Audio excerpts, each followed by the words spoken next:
never had before. So when we go back down the mountain and into the valleys to do the hard and challenging work of ministry, something that is seemingly mundane and ordinary, we know without a doubt that we're doing God's work, that this ministry is clothed in glory. And so the ordinary becomes extraordinary. In closing, I'd like to lift up 3 biblical or spiritual principles about the mountaintop experience and the transfiguration. Principle number 1. The transfiguration was a mountaintop experience for Christ. It reinforced the disciples' faith, and likewise, it should reinforce our faith. And likewise, we too have mountaintop experiences, and times for stillness, for wonder, for contemplation, prayer, reverence, in the presence of the transfigured Christ. Mountaintop experiences are essential for our faith. They help us to see at least a glimpse of things from a different perspective, from God's perspective, from the perspective of eternity. As human beings, we spend much of our lives in the valley, in the proverbial valley. On the mountaintop, we gain perspective on living and on faith, God's perspective, and strength and power to continue our walk of faith.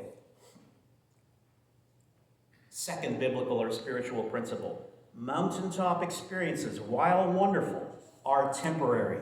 They're transitory. You can't stay on the mountaintop. In order to be a true follower of Jesus Christ, as you know, we have to follow Jesus Christ where he calls us, where Christ calls us, into the valleys of life, where people are hurting, to bring healing, where Christ's ministry is taking place. When we're in the valleys doing God's ministry, we can take comfort in knowing without a shadow of a doubt that Christ, that God, is always with us.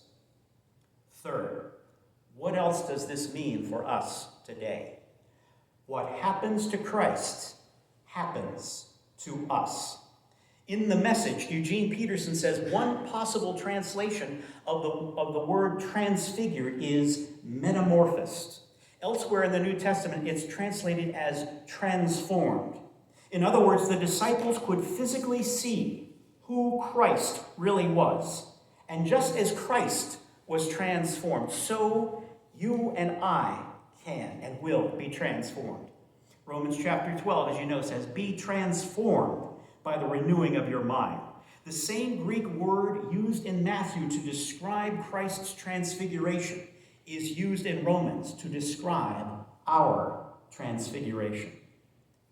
In 2 Peter, Peter says we are the eyewitnesses. We are eyewitnesses of his majesty. The Greek translation of the word is epoptes, a technical word. Peter says, as Christians, we are eyewitnesses of the sufferings of Christ. And in our experience of faith, we die to sin and rise to righteousness.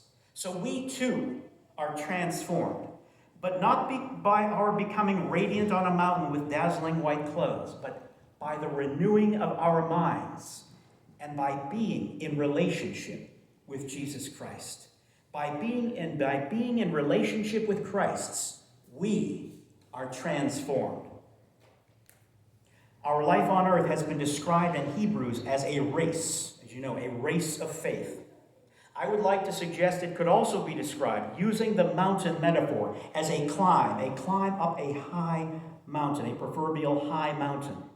And when we finish our life in ministry on earth, our ministry in the valleys, and finish our race, our climb, when we get to the summit, to the top of that mountain, and meet God face to face in paradise, we can take comfort and we can be joyful in knowing that we will experience a love, a peace, an awe, an amazement, an ecstasy beyond our wildest dreams.